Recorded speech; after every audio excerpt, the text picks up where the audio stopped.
So the major function of the United Kingdom Acquired Brain Injury Forum is our work with the All-Party Parliamentary Group and our raising awareness and lobbying for people with brain injury. As you may know, we now have a new chair of the APPG. He spoke to us last year. We have a short video from Sir John Hayes, and we'll just take a moment to watch that. We've made immense progress with acquired brain injury over recent years, and I'm very proud of our Right to Rehab, which we published, refreshed in its form last year. Now, the mission now is to get the government to put into place the promised acquired brain injury plan. The 10-year health plan is out, the workforce plan is in progress. We need to make sure that our acquired brain injury plan is part of that. We want to also ensure that's led by the people who know, the people who are themselves brain injured, the people who support them, the people who understand their needs, their challenges. And that's my message today. Let's work together to get the government to respond to the stimulus we've offered. Let's get a long-term plan for acquired brain injury, which can do so much good over so long for so many.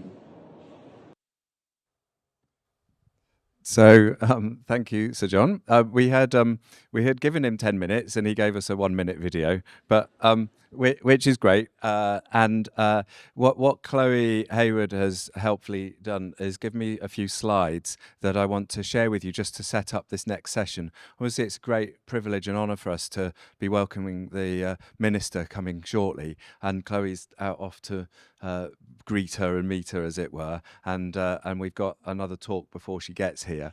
But I'm just going to share with you a few reflections. Again, I'm hopeful that the slides magical will do their thing. Maybe it's me.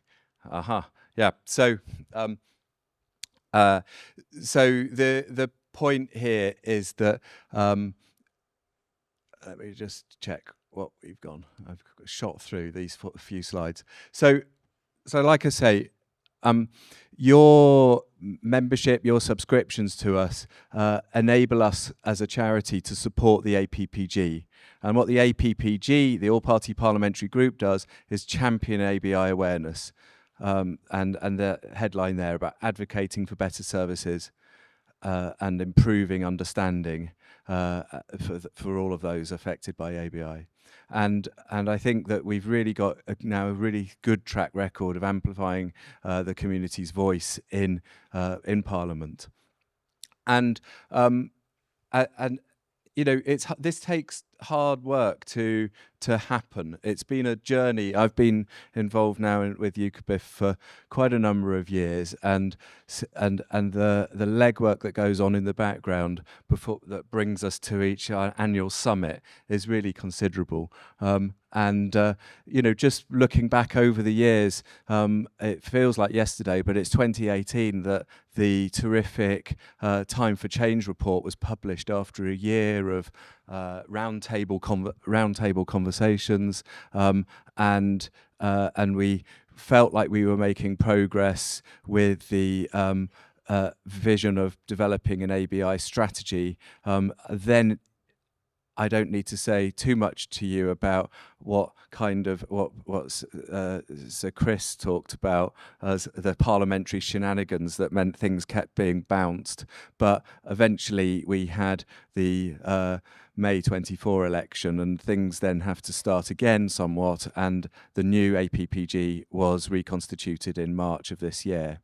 And we're going to hear shortly from Jennifer about the cost to the economy report, so I won't say anything more about that right now. But you know, we've got this agreement to publish the ABI action plan. It says there autumn 25. I think you and I know that we're getting toward the end of autumn 25, and I think the right word to say is it is coming. We believe it's coming, and maybe we can find out a bit more shortly this morning.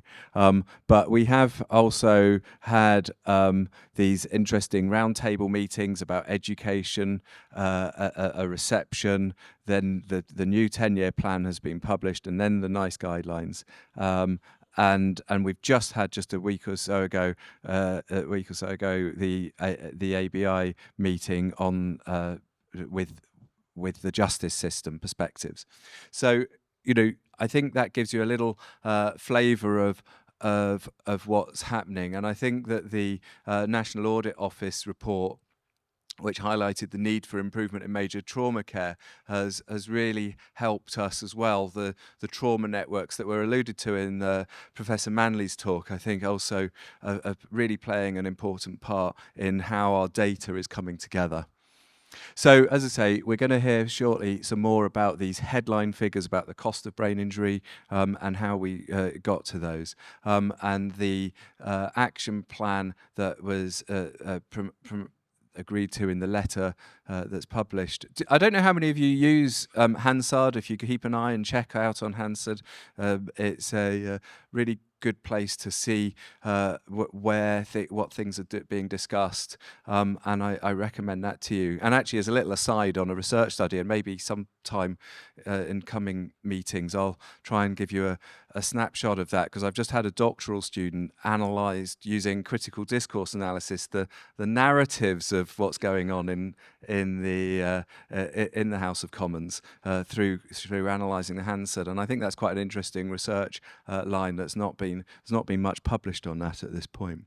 But I think looking at this commitment and assuring this forum that we are making progress is something to say.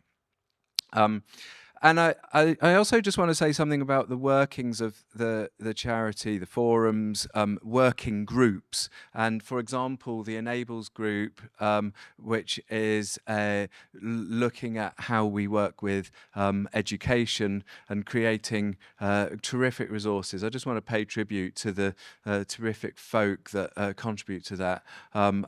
You know, it's an amazing avenue to see how we've gone from acknowledging that brain injury is affecting every classroom through to doing something about it.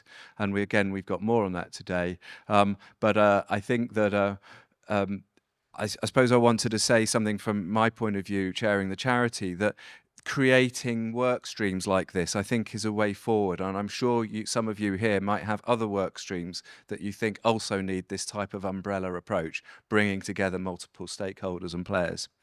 Yeah, just some snapshots of the recent ABI reception and briefing on the Justice Network.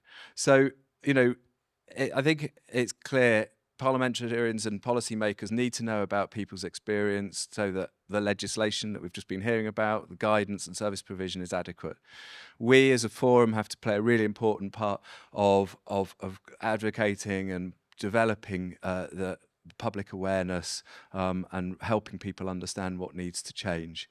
And I'm really grateful for all of you here contributing to that. There are some specific things that you can do. If you've got, I think I'm speaking to the choir here, you know that these are the messages about hidden disability, for example. If your MP is on here, thank you for writing to them and nudging them to sign up to the APPG. If you haven't yet written to your MP to say, please will you sign up to the APPG, then that is a simple thing that you can do. So please ask your MP. I can't write to your MP because I don't live in your constituency, I don't think. My MP is on here. She was delighted to be asked and did turn up to the reception. So I think that I just want to really encourage you to do that. Ask them to get involved. Feed them your story, why it matters for them to take part in the debate and to ask a parliamentary question and to take part in backbench business debates. So we've got one coming up. All MPs can participate, and we'll get that data out to you through your membership email. So I hope that just gives you a flavour of what your membership of UKABIF is bringing you and the work that Chloe and team are doing.